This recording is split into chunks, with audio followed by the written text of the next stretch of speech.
It is one of the worst. I think it's the worst loss in Mike Tomlin history in terms of margin of victory. It's the third largest margin of defeat in Steelers Eagles history, which goes back to 1933, and it's the biggest win over the Steelers at home for the Eagles ever.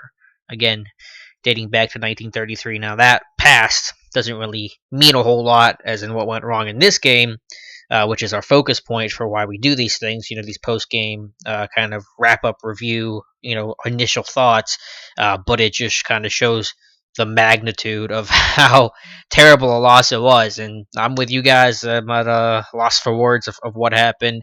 Again, we do why the Steelers won, why the Steelers lost, and you can just put a big old everything for why the Steelers lost this game.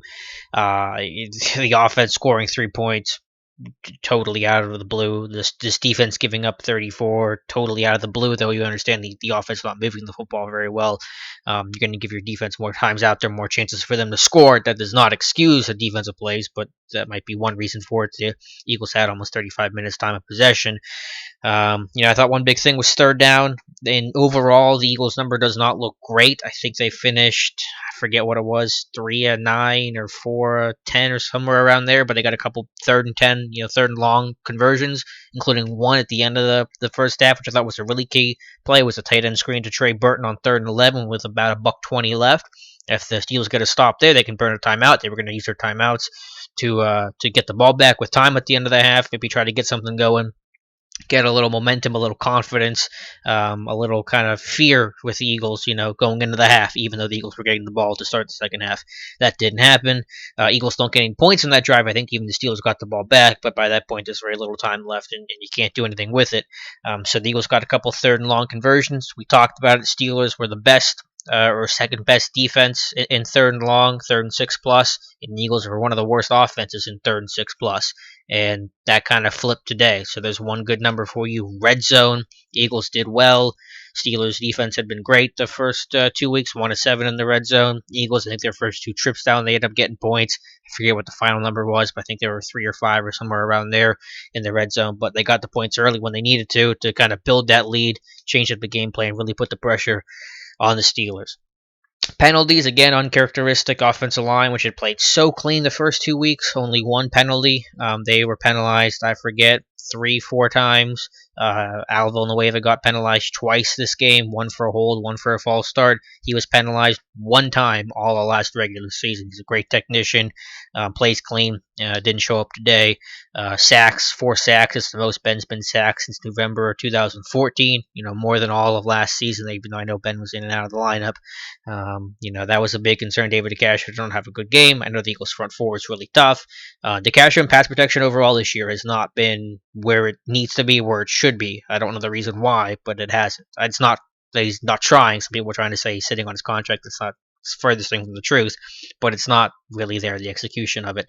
But yeah, 4 sacks today for Ben. Again, a little product of the game. You know that you're passing, but still not winning football. Tackling, fundamentally, not good in any regard. You can cast that net on anybody. Again, the offense can't get anything going. The Eagles did a nice job by shutting down the run game and making the Steelers one-dimensional, which they hadn't been really the first 2 weeks. So the Bengals did a nice job slowing it down. The Steelers, because of the game situation and the weather conditions, were able to stay committed to it. And in the second half, they were able to kind of grind things out, get some big runs. Same with the first game against Washington this week. No such thing, no such luck. Special teams, a field goal blocked, first one since 2011. I think this is now the second one since 2007 that there's been a field goal block. You get the first drive, which ends in a Mark Sweeten drop. Drops and just execution was very sloppy today for Pittsburgh, and you can't even walk away with 3 points after arguably their most impressive drive, the first drive of the game. Not a ton of chunk plays. There was the one to Sammy Coates, which set up the first field goal of the game to make it 10-3 Philadelphia, but they were far and few between.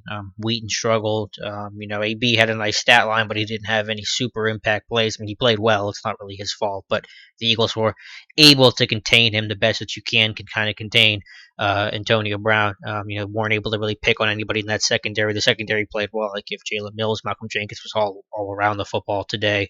I give those guys Steelers credit. But yeah, just out schemed, out coached. Eagles have a great game plan. I wrote it in my scouting report. I love that offensive coaching staff of Peterson and Reich and Flip, the quarterbacks coach. They definitely out schemed, out coached the Steelers. And the number one bugaboo, and what we'll kind of wrap up on, because I'm sure you don't want to hear me drone on and on too much about what happened today, was just a lack of pass rush.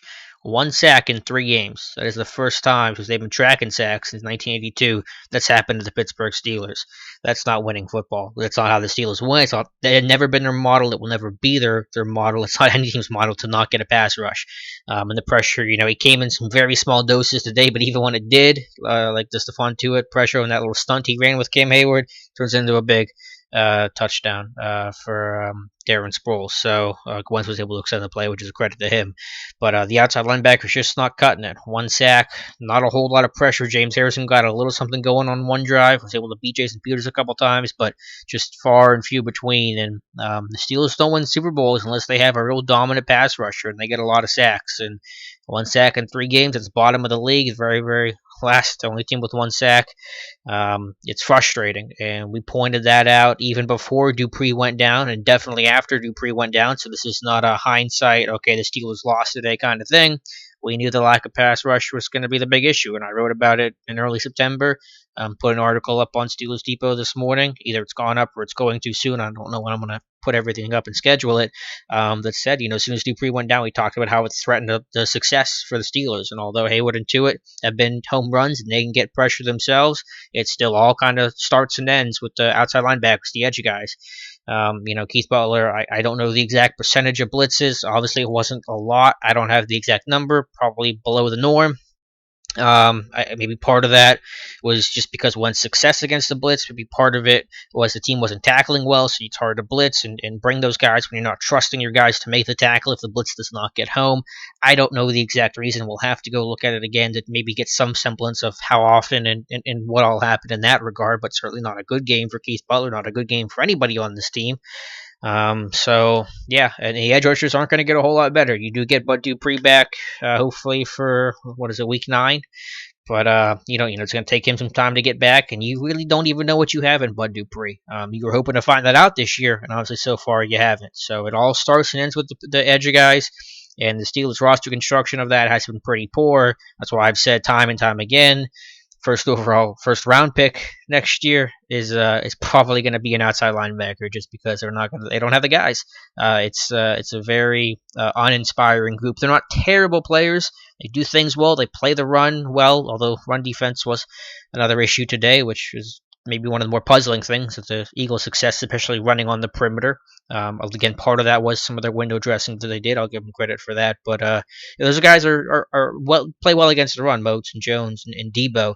But as pass rushers, are not going to really scare you that much. And it doesn't get any easier throughout the year. You're facing some really good tackles. Joe Thomas, Tyron Smith's coming up. You got Whitworth again. I forget the rest of the schedule, but so it's not going to get any easier. It's hard to get a whole lot better. You're going to have to scheme it to get pressure, and it worked last year, but of course you gave up a lot in the back end to coverage plays. But that's a little ways down the road. I guess we can get into that some other time. I'm going to be quiet now. I'm going to end the video. If you have stomached your whole way through it, good on you, good for you. I know this Monday at work or wherever you are, maybe you called in sick. It's probably a good idea. Is not the best Monday. If you have Eagles fans in your friends or family or coworkers, sorry. I'm feeling the same way, getting the heat as well about what the heck happened today. I wish I had more answers for you. I'm sure the Steelers coaches and players are asking the same thing, but we'll try to figure it out the best we can throughout the week and get ready for Sunday against Kansas City. The season is not over. It's an ugly loss. There's no debate, no defense about it, but it is. The Steelers are still 2-1. Still, in position to win this AFC North. It's not a strong North right now. The Ravens are a week 3-0, if there's such a thing. The Bengals, lost Sunday as well, and the Steelers still kind of have tiebreaker over them right now. So sky is not falling, although it felt like it at times Sunday. So thank you guys for watching, and we'll talk to you soon.